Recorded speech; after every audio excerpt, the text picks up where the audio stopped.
ওটু একাডেমিয়ার online platform বদমাসে তোমাদের আবারও স্বাগত। কথা দিয়েছিলাম যে তোমাদের পরীক্ষার জন্য সেই ইতিহাস হোক, ভূগোল হোক বা যে কোনো সাবজেক্ট হোক, সমস্ত টপিকগুলো একই ছাতার নিচে নিয়ে আসবো। বদমাস প্ল্যাটফর্মে তোমরা সমস্ত সাবজেক্টের সমস্ত টপিক এখানেই পেয়ে যাবে। আজকে আমাদের সেই পথ চলা শুরু।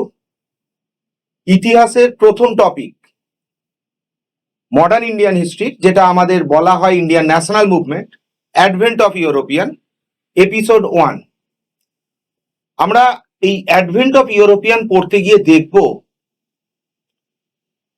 কেন একদল ইউরোপিয়ান বণিক তারা ভারতে এলো, কি বিজনেস করতে এলো, কোন পথে এলো, কিভাবে এই একদল বণিক সুদূর ইউরোপ থেকে ভারতে এসে ভারতের রাজনৈতিক ক্ষমতা দখল করে নিল। আমরা আজকে যেটা পড়ব শুধুমাত্র পর্তুগিজদের ফার্স্ট পার্ট। এপিসোড 2-তে থাকবে পর্তুগিজরা কিভাবে রাজনৈতিক ক্ষমতা দখল করলো। অর্থাৎ আজকে আমরা যেটা পড়ব, একদল বণিক তারা ভারতে আসছে, কোন পথে আসছে, কেন আসছে, কি বাণিজ্য করতে আসছে, এটুকুই পড়ব। এবং সবশেষে দেখে নেব এই যে পড়লাম এর উপর থেকে কি কি ধরনের কোশ্চেন আসতে পারে। চলো স্টার্ট করা যাক টপিক। দেখো, সুদূর প্রাচীনকাল থেকে ভারতের সাথে ইউরোপের বা বলতে পারো অন্যান্য দেশের একটা যোগাযোগ ছিল।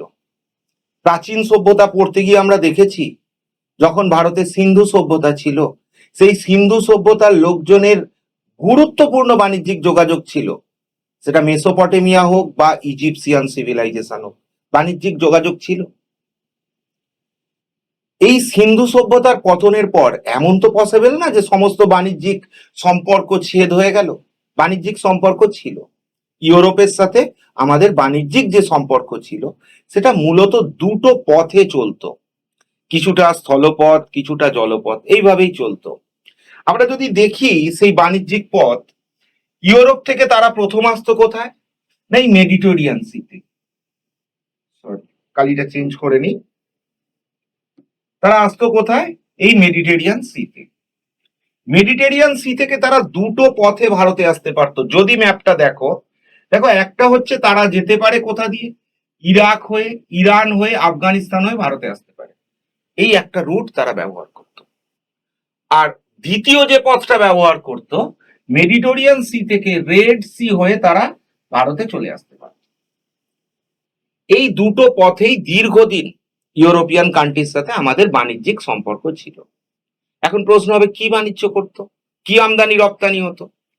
দেখো, ভারত থেকে ওরা বেসিক্যালি যে জিনিসটা নিয়ে যেত সেটা হচ্ছে সিল্ক, ক্যালিকস। ক্যালিকস মানে হচ্ছে যে ওই সুতির যে বস্ত্র, সেগুলো নিয়ে যেত। এবং নিয়ে যেত কি বিভিন্ন রকম দামি স্টোন, পাথর, তোমরা জানো ল্যাপিস লাজুলি, এই সমস্ত স্টোন তারা নিয়ে যেত। এর পাশাপাশি সব থেকে যেটা গুরুত্বপূর্ণ ছিল সেটা হচ্ছে স্পাইস। এবং বলে দেওয়াই ভালো, 15 সেঞ্চুরিতে এই মশলার ডিমান্ড ইউরোপের মার্কেটে বিরাট হাই হয়ে যায়। দেখো, যদি তোমরা দেখো যে ভারত এবং মালায়া আর্কিপ্যালেজিও, পরে এই প্রসঙ্গে আমরা আসব, এই দুটো জায়গায় প্রচুর পরিমাণে মশলা হয়, মশলা পাওয়া যায়। এখন ইউরোপিয়ান কান্ট্রি 15 সেঞ্চুরিতে এগ্রিকালচারের দিক থেকে বিশাল ডেভেলপ করে নিয়েছে। এগ্রিকালচার, এখানে ওরা ক্রপ রোটেশন শিখে গেছে, অর্থাৎ জমিতে একই সাথে ফসলও ফলাচ্ছে, পাশাপাশি জমিতে একই সাথে ওরা পশুপালনও করছে, পশুর উৎপাদন বেড়েছে। অর্থাৎ তারা মাংসের মানে ওদের ওখানে মাংস প্রচুর পরিমাণে প্রোডাকশন হতে শুরু হয়েছে।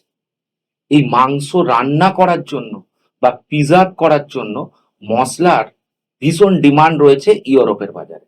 আর এই মশলা সব থেকে ভালো পাওয়া যায় ইন্ডিয়া এবং মালায়া আর্কিপ্যালেজিও। ফলে ভারতের সাথে বাণিজ্য ইউরোপের ভীষণ ভীষণ গুরুত্বপূর্ণ। কিন্তু সমস্যাটা কি দেখা দিল, সমস্যাটা দেখা দিল যেটা, সেটা হচ্ছে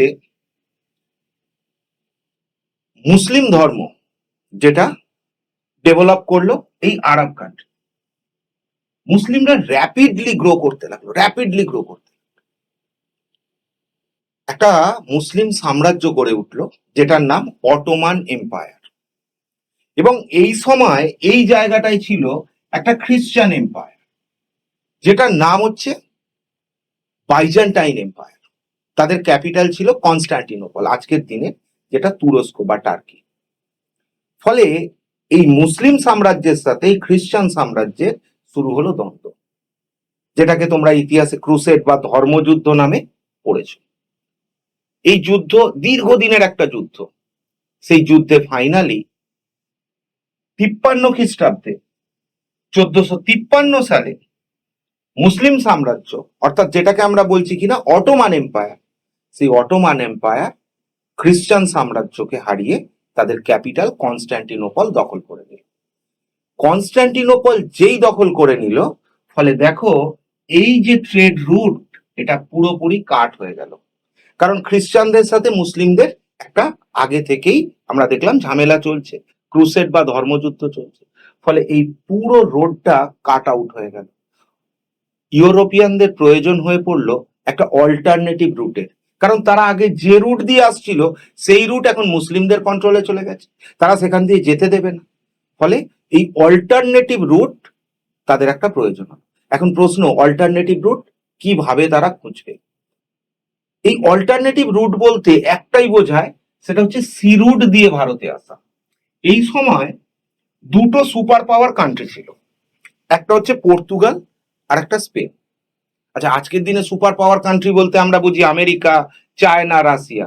সেই সময় কিন্তু এরা কেউ সুপার পাওয়ার কান্ট্রি না। সুপার পাওয়ার কান্ট্রি দুটো আছে, একটা পর্তুগাল, একটা স্পেন। ফলে দুটো দেশই ঝাঁপিয়ে পড়লো নতুন রাস্তা খোঁজার কাজে। ভারতে আসার নতুন রাস্তা খোঁজার জন্য পর্তুগাল এবং স্পেন তারা প্রতিযোগিতায় নেমে পড়েছে। খ্রিস্টান ধর্মের যিনি হাইয়েস্ট রিলিজিয়াস টিচার, তাকে আমরা বলি পোপ। সেই পোপ পোপ কি করলেন, নিকোলাস ফিফথ যিনি আছেন, এই সময় পর্তুগালের রাজা যিনি আছেন তার নাম হচ্ছে আলফানসো দ্য ফিফথ। এই আলফানসো দ্য ফিফথ বাচ্চা ছেলে, বাবা মারা গেছে, 6 বছর বয়সে রাজা হয়েছে। তার পক্ষে রাজ্য চালানো সম্ভব না। ফলে তার আঙ্কেল, কাকা, যিনি দ্য নেভিগেটর নামে, প্রিন্স হেনরি ওনার নাম, কিন্তু উনি দ্য নেভিগেটর নামে পরিচিত। কেন পরিচিত আসছে, এই প্রিন্স হেনরি ওনাকে একটা পোপ যিনি রয়েছেন উনি একটা বুল দিচ্ছেন। এই বুল শব্দটা হচ্ছে একটা ল্যাটিন শব্দ, যার অর্থ হচ্ছে নির্দেশ, আদেশ।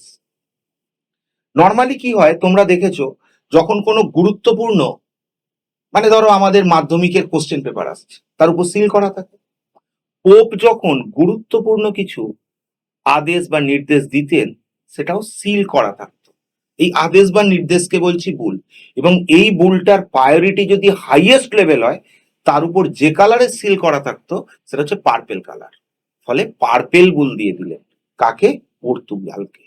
যে বললেন তোমরা চেষ্টা করো যত দ্রুততার সঙ্গে সম্ভব ভারতে যাওয়ার রাস্তা বার করতে, এবং তোমাদের দায়িত্ব দিলাম তোমরা নন খ্রিস্টান যে কোনো ব্যক্তিকে ধরে দাসে পরিণত করতে পারো। ফলে পর্তুগালের যিনি এখন অভিভাবক রয়েছেন, দ্য প্রিন্স নেভিগেটর রয়েছেন যিনি, তিনি কি করছেন, সেখানে সমুদ্র যাত্রার জন্য মডার্ন স্কুল করছেন, নাবিকদের ট্রেনিং দেওয়ার ব্যবস্থা করছেন। পার্পেল বুল পাওয়ার পরে তোমরা ভাবলে আশ্চর্য হবে, এই পার্পেল বুল এর মাধ্যমে শুধুমাত্র বাংলায় প্রায় 1.5 লক্ষের বেশি মানুষকে তারা দাসে পরিণত করেছিল। এখান থেকে নিয়ে গেছিল পর্তুগালে তাদের স্লেভ হিসাবে। এবং আরো আশ্চর্য হবে, এই যে পার্পেল বুল, এটা 2023 সাল পর্যন্ত অ্যাক্টিভ ছিল। ফাইনালি 2023 সালে পোপ এটাকে উইথড্র করলো। তাহলে ভেবে দেখো, 1455 সালে যে বুলটা দেওয়া হয়েছিল সেটা 2023 সালে এসে তুলে নেওয়া হলো। তো যাই হোক, দ্য নেভিগেটরের প্রচেষ্টায় সমুদ্র যাত্রা একাধিক প্রচেষ্টা নেওয়া হলো ভারতে যাওয়ার রাস্তা খোঁজার জন্য, কিন্তু ওনার দুর্ভাগ্য, উনি জীবদ্দশায় কখনোই ইকুয়েটার বা নিরক্ষরেখা পার করতে পারেননি। অতঃপর পর্তুগালের যিনি রাজা আসছেন, তার নাম হচ্ছে কিং জন টু। কিং জন টু করলেন কি, বার্থেলোমিও দিয়াজ নামক একজন ব্যক্তিকে বললেন যে ভাই, আমি পুরো স্পন্সর করছি, তুমি চলে যাও, ভারতে যাওয়ার রাস্তা খুঁজে বার করো। তো এই ভদ্রলোক জাহাজ নিয়ে বেরিয়ে পড়লেন ভারতে আসার রাস্তা খোঁজার জন্য। তোমরা যদি ম্যাপে দেখো, এই গোটা আফ্রিকান লিসবন, যেটা হচ্ছে পর্তুগালের ক্যাপিটাল, এখান থেকে গোটা ওয়েস্ট আফ্রিকাকে এনসার্কেল করে এরকম একটা জায়গায় যখন এসে পৌঁছলেন, এই জায়গাটার নাম হচ্ছে মোসেল বে, সাউথ আফ্রিকা। এই মোসেল বেতে যখন এসে পৌঁছলেন, সেখানে জাহাজ পড়লো ভয়ঙ্কর ঝড়ের কবলে। মানে জাহাজ প্রায় ডুবে যায় যায় অবস্থা।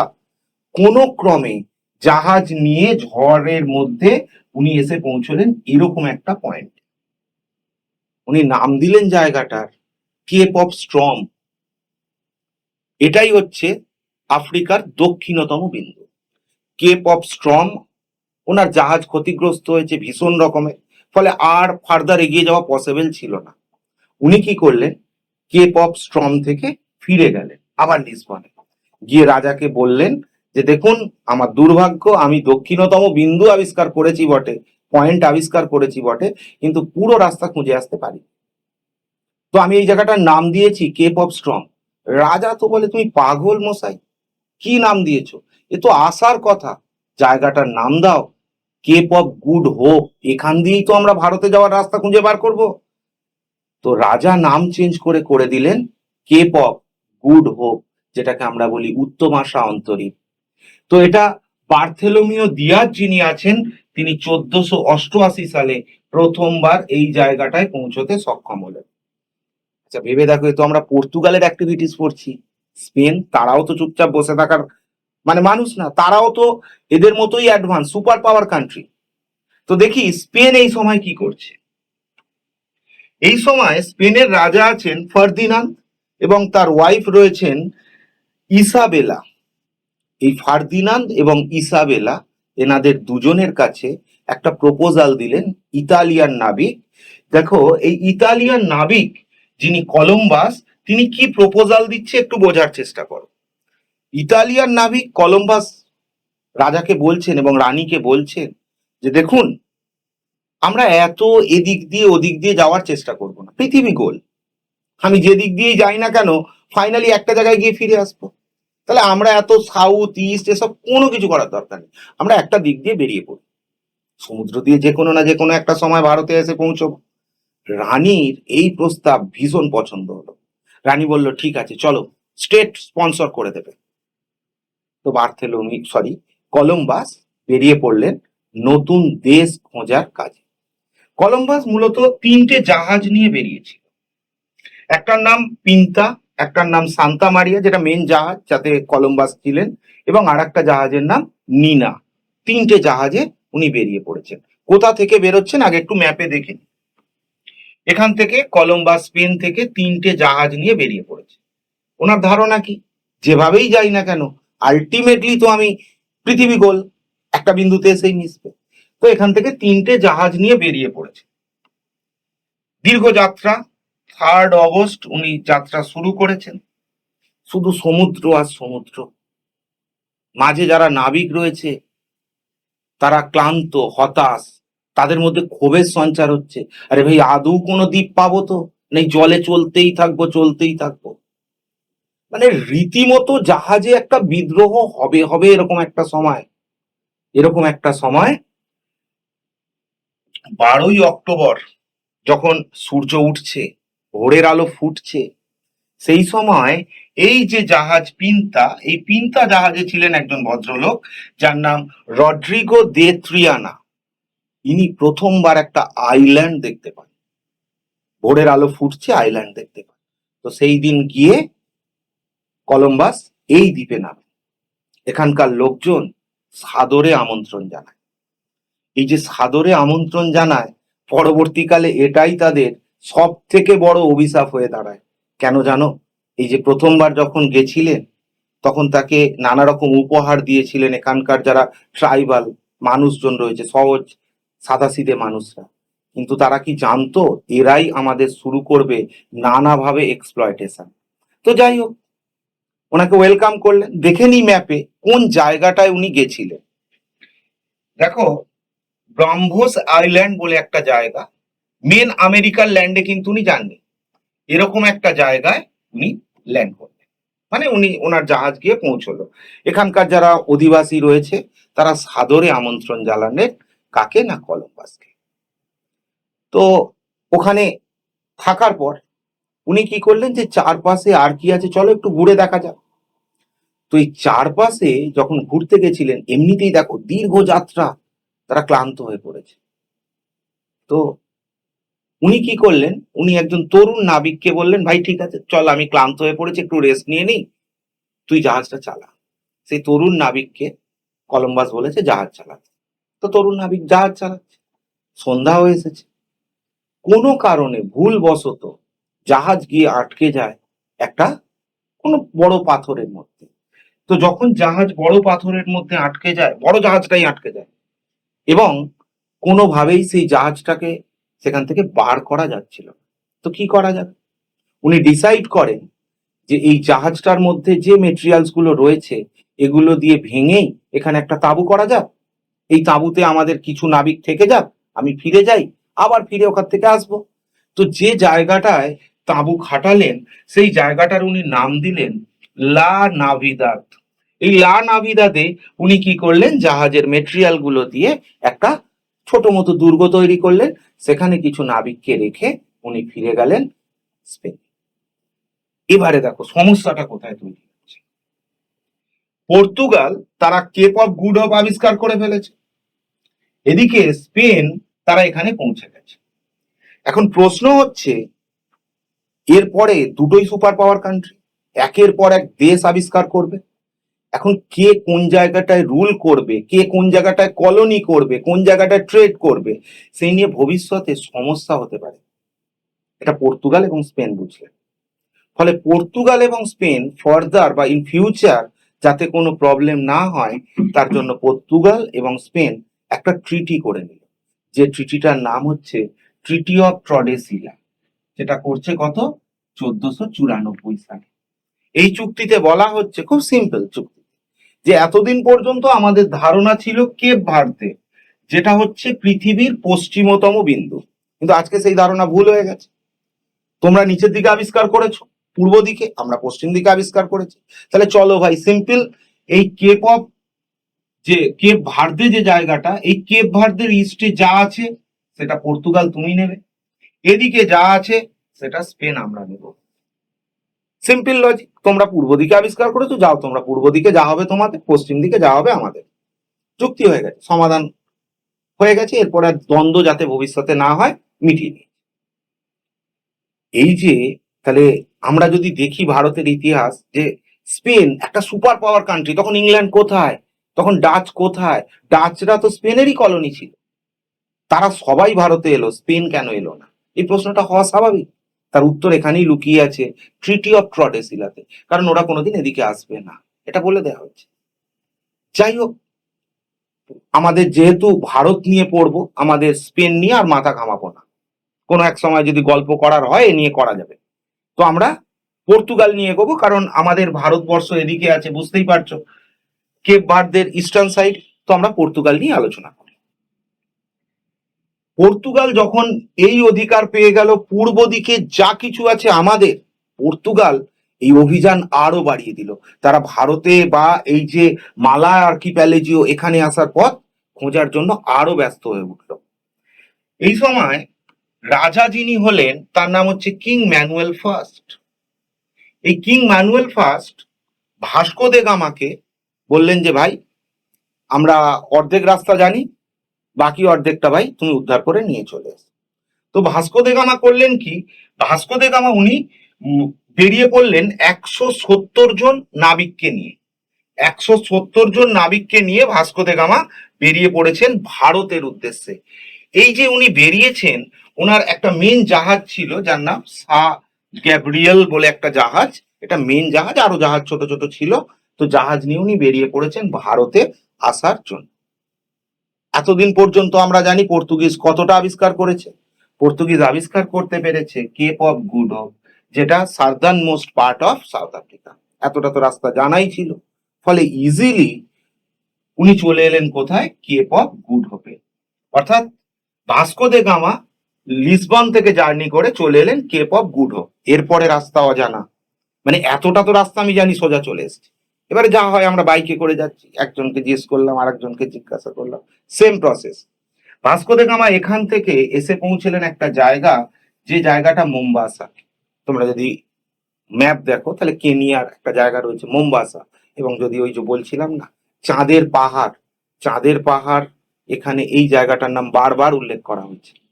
এই মোম্বাসা থেকে উনি এলেন মালিন্দি নামক একটা জায়গায়।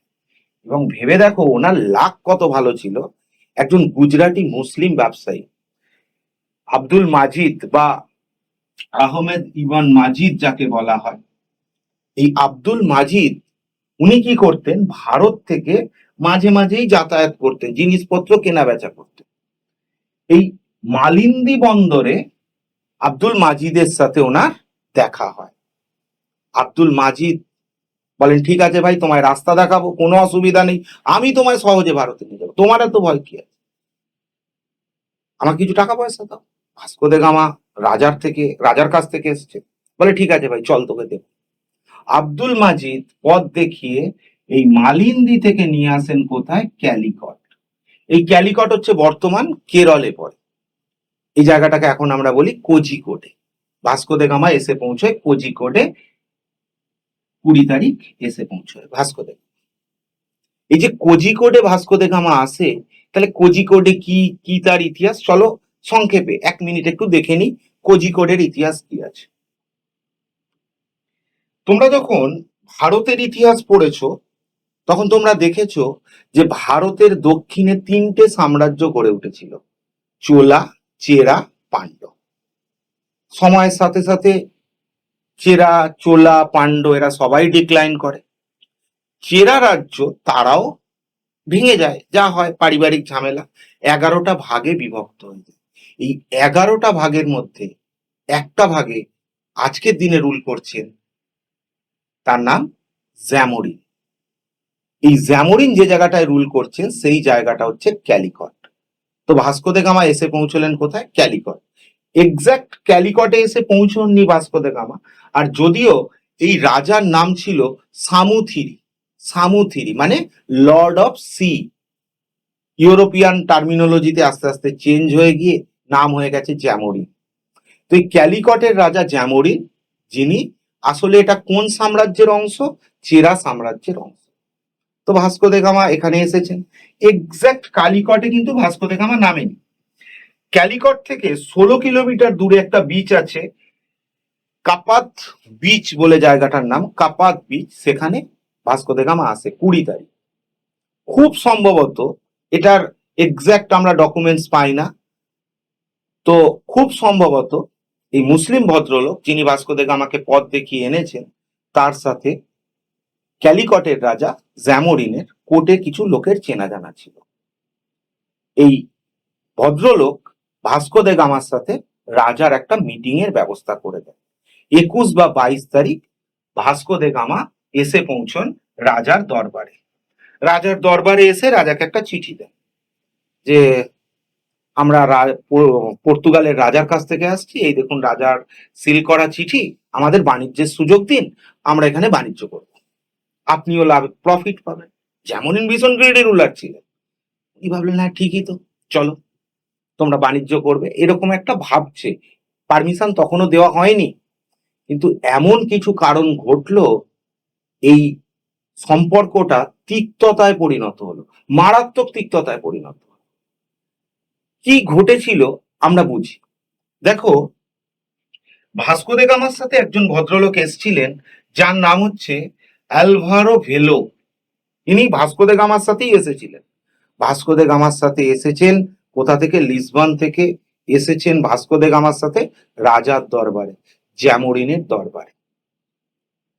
তো উনি কি করতেন? ডায়েরি লিখতেন। ওনার সেই ডায়েরি থেকে আমরা তিক্ততার কারণগুলো জানতে পারি। উনি মূলত 4টি কারণ ব্যাখ্যা করেছেন। এই 4টি কারণ তাদের সম্পর্কে চিড় ধরিয়ে দেয়।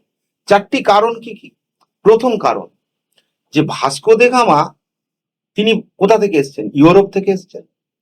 খুব স্বাভাবিকভাবেই জ্যামোরিনের একটা এক্সপেকটেশনটা যে পর্তুগাল থেকে একদল বণিক এসছে, আমার এখানে বাণিজ্য করবে, খুব স্বাভাবিক আমাকে প্লিজড করার জন্য, খুশি করার জন্য প্রচুর ভালো ভালো গিফট দেবে, ডায়মন্ড দেবে, গোল্ড দেবে, এক্সেট্রা দেবে। হলো উল্টো। ভাস্কো দে গামা তাকে গিফট দিচ্ছে পারফিউম, মেডিসিন, এক্সেট্রা। ভাবো, তুমি অনেক কিছু আশা করেছিলে, পেলে সামান্য কিছু, রাগ স্বাভাবিকভাবেই হবে। ফলে গিফট নিয়ে একটা কনফ্লিক্ট মারতো।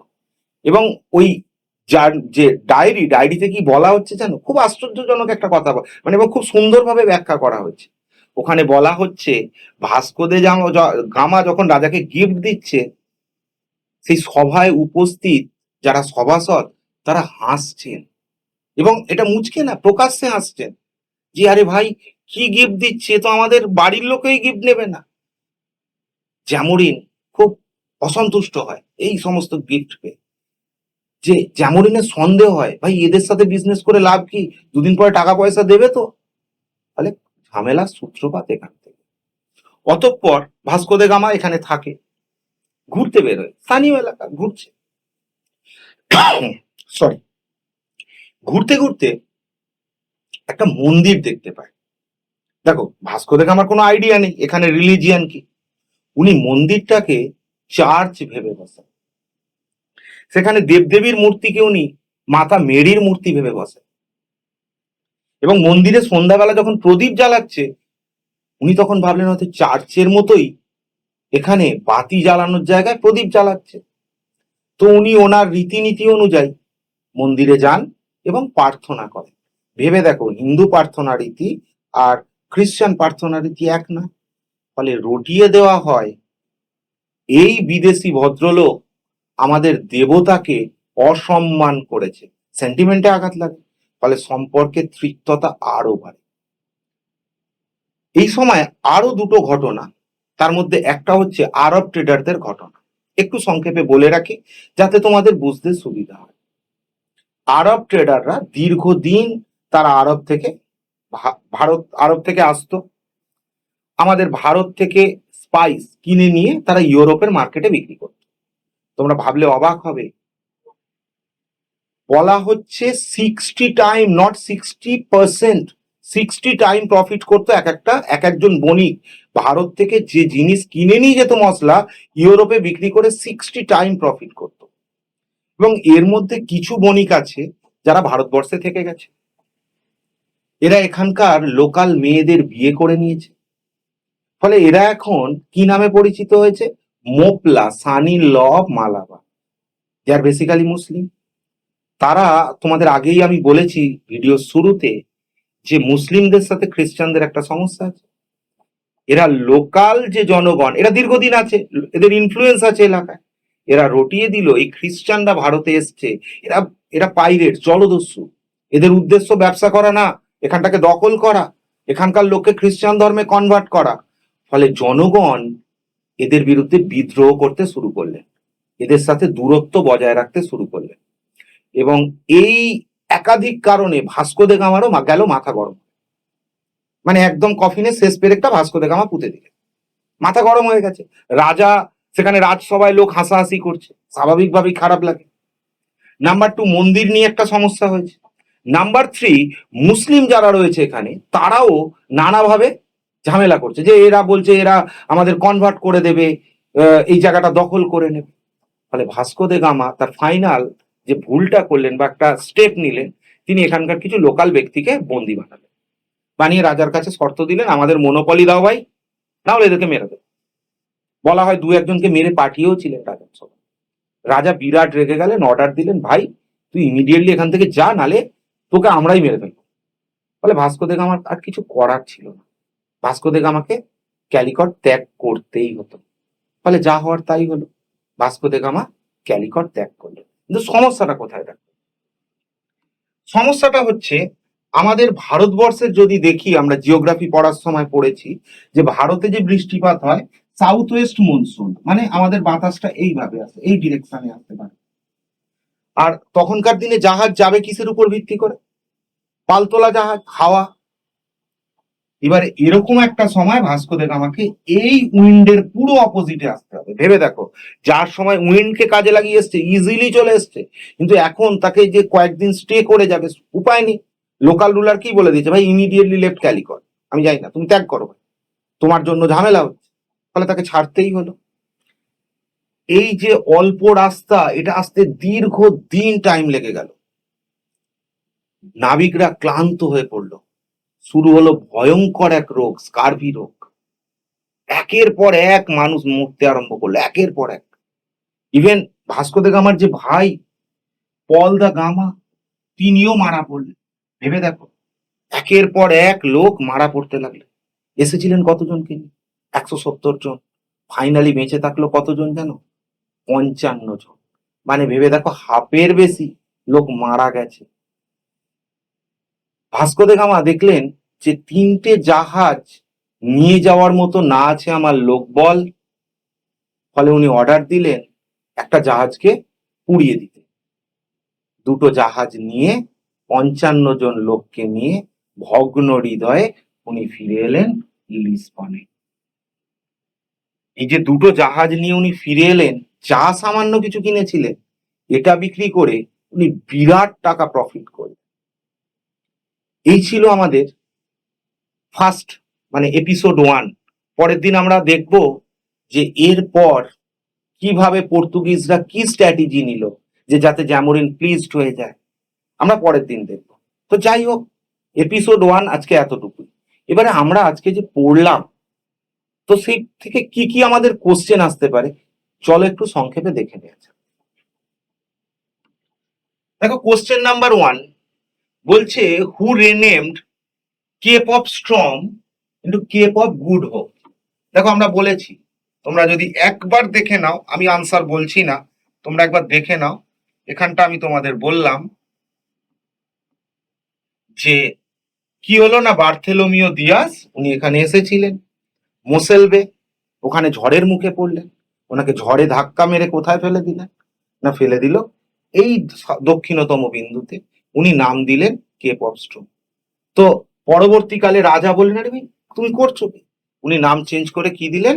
Cape of Good Hope. তাহলে আনসার হয়ে যাবে কি? জন 2।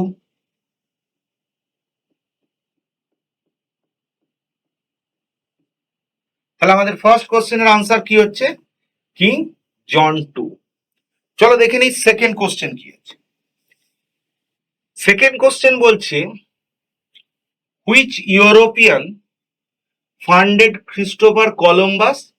আচ্ছা, এই যে আমি তোমাদের বললাম যে যখন পর্তুগাল এদিকে আবিষ্কার করছে, স্পেনও চুপচাপ বসে নেই। স্পেনে রাজা এবং রানীর কাছে এসেছিলেন একজন ইতালিয়ান নাবিক। তিনি বললেন, আপনি আমাকে স্পন্সর করুন, আমি নতুন দেশ আপনার জন্য খুঁজে এনে দেব। তো কে কে ছিলেন রাজা? রাজা ছিলেন ফার্দিনান্দ এবং কুইন ইসাবেলা। এবং মনে করা হয় এই ভদ্রমহিলা কিন্তু সব থেকে বড় উদ্যোগ নিয়েছিলেন। যাই হোক, চলো দেখে নিই নেক্সট কোশ্চেন। নেক্সট কোশ্চেন দিচ্ছে October Columbus first made landed in America.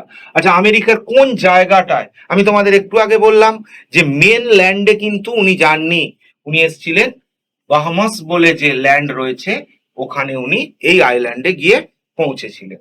চলো দেখে নিই নেক্সট কোশ্চেন কি আছে। ট্রডেসিলা, একটু আগেই তোমাদের বললাম যে একটা মনে করা হতো এটা পশ্চিমতম বিন্দু, আমেরিকা এদিকে সরি স্পেন এদিকে খুঁজে পেল, পর্তুগাল এদিকে খুঁজে পেল, ট্রিটি অফ ট্রডেসিলা। তাহলে কার কার মধ্যে হচ্ছে? ট্রিটি অফ ট্রডেসিলা হচ্ছে স্পেন এবং পর্তুগালের মধ্যে হচ্ছে। নেক্সট কোশ্চেন কি বলছে? Vasco da Gama first European reached India by sea, which route did he take? মানে কোন রাস্তায় ভাস্কো দা গামা এসছে? অনেকগুলো অপশন দিয়েছে, মেডিটেরিয়ান সি, রেড সি, আমি একটু আগেই বললাম এগুলো কি হয়ে গেছে, এই রুটগুলো বন্ধ হয়ে গেছে। উনি কি করেছিলেন? গোটা ওয়েস্ট আফ্রিকাকে এনসার্কেল করে এসছিলেন। তাহলে এই যে হবে কেপ অফ গুড হোপের এই রাস্তা দিয়ে এসছিলেন। চলো নেক্সট কোশ্চেন দেখে নি। হোয়েন ভাস্কো দে গামা আসছেন 98-এ জ্যামোরিন, আচ্ছা, মানে একটা যে বললাম তোমাদের কনফিউশন তৈরি হয়েছিল, সেটা বলছে কি নিয়ে? এই যে এক্সপেকটেশন অফ গিফট, এটা একটু আগেই বোঝালাম যে উনি যা চেয়েছিলেন সেটা পাননি। উনি আশা করেছিলেন ডায়মন্ড, গোল্ড এক্সেট্রা, বাট পাচ্ছেন কি? তো এটা নিয়ে একটা কনফিউশন হয়েছিল। নেক্সট কোশ্চেন, ও এতগুলোই কোশ্চেন এখান থেকে ছিল। So thank you. পরের এপিসোডে আমাদের আবার দেখা হচ্ছে পর্তুগিজরা কিভাবে ভারতে রাজনৈতিক ক্ষমতা তুলে নেওয়ার চেষ্টা করলো সেই নিয়ে আলোচনা করব। Thank you to all.